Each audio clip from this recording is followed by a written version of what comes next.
Sirens sounding over Jerusalem this morning, sending Israelis to shelter as Iran targets the region with retaliatory strikes. But President Trump reportedly wants to find a way to end this war quickly. Chief Foreign Correspondent Trey Yanks joins us now from Tel Aviv with the latest. Trey.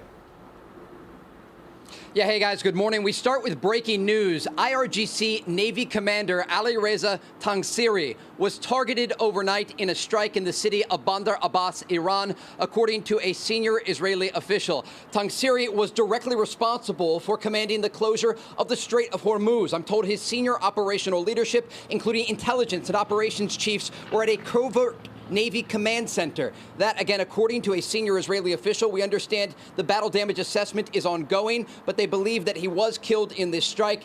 It was a targeted strike based on U.S. and Israeli intelligence that continues, according to this source, to demonstrate how deeply the U.S. and Israel are capable of using intelligence operations to penetrate IRGC leadership.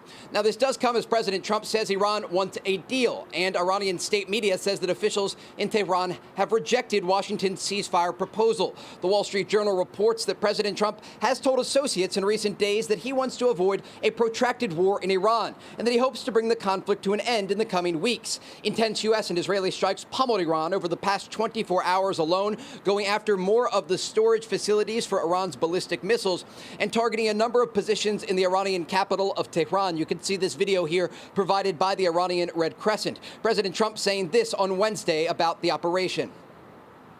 And I tell you, we're winning so big, nobody's ever seen anything like we're doing in the Middle East with Iran.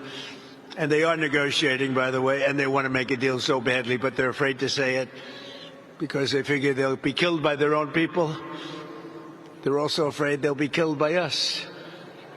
There's never been a head of a country that wanted that job less than being the head of Iran.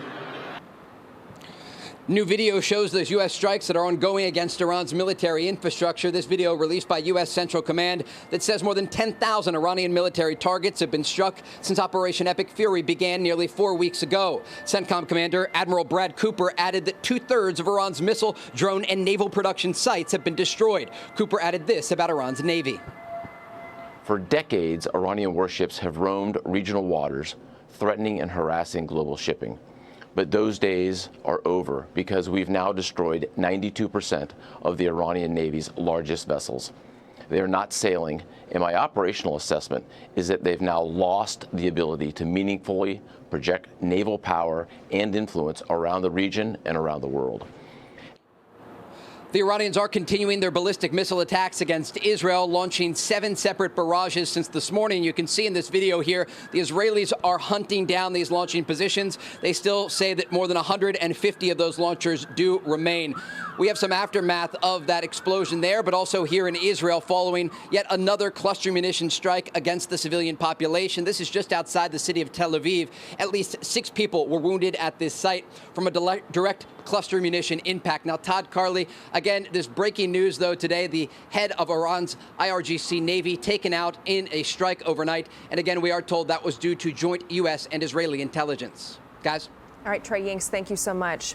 We're going to bring in former Deputy National Security Advisor for Vice President Cheney, Steve Yates. Steve, thanks for coming on and talking to us about this. I mean, you heard Trey's report there. I want to talk about Trump saying that Iran wants a deal. I mean, we're coming into the 4th week of this, and you hear Iran say, no, we're going to reject these deals. What does this signify to you?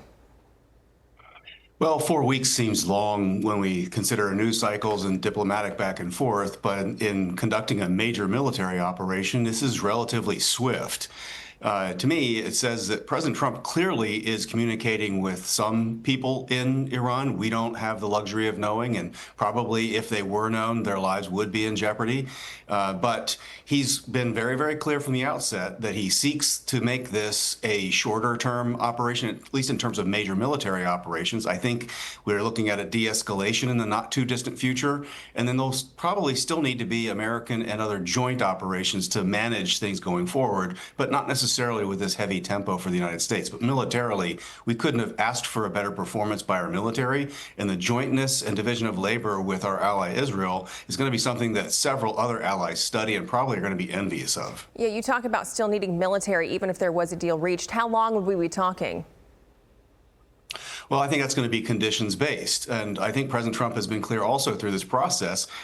And he will give inducements, but also some pressure to make sure that allies with skin in the game step into particular roles. There's a lot that other powers can do to secure safe passage of vessels. There's a lot that other powers can do to secure the peace going forward. We're probably going to need some kind of international peacekeepers, verifiers of counterproliferation risks with the nuclear or missile facilities, at least the missile facilities, what's left of them. And so there's clearly going to be work to be done. I would consider this more like maintenance rather than major up-tempo operations, but still work to be done, and that burden should be shared by others. Yeah, I mean, because when Trump asked for $200 billion last week, that kind of signifies to a lot of people, how long is this actually going to last then? I want to play this soundbite. This is from White House Press Secretary Caroline Leavitt. She was promising to, quote, unleash hell on the Iranian regime if they refused a peace agreement. Listen to this. President Trump does not bluff, and he is prepared to unleash hell. Iran should not miscalculate again. Their last miscalculation cost them their senior leadership, their Navy, their Air Force, and their air defense system. Any violence beyond this point will be because the Iranian regime refused to understand they have already been defeated and refused to come to a deal. Your reaction to this? Well, I think it has the added virtue of being true. And again, President Trump, contrary to what his critics might think, has been somewhat restrained in this military campaign, at least in the following way. Done tremendous damage to military-related targets. But in total war, say in past big wars that people might study, you would take out the civilian energy and other infrastructure because you want to stop all fuel for the war machine. He has held back from hitting a lot of that infrastructure to try to make reconstruction and revival of Iran's economy after the conflict is over and perhaps when a different kind of government emerges.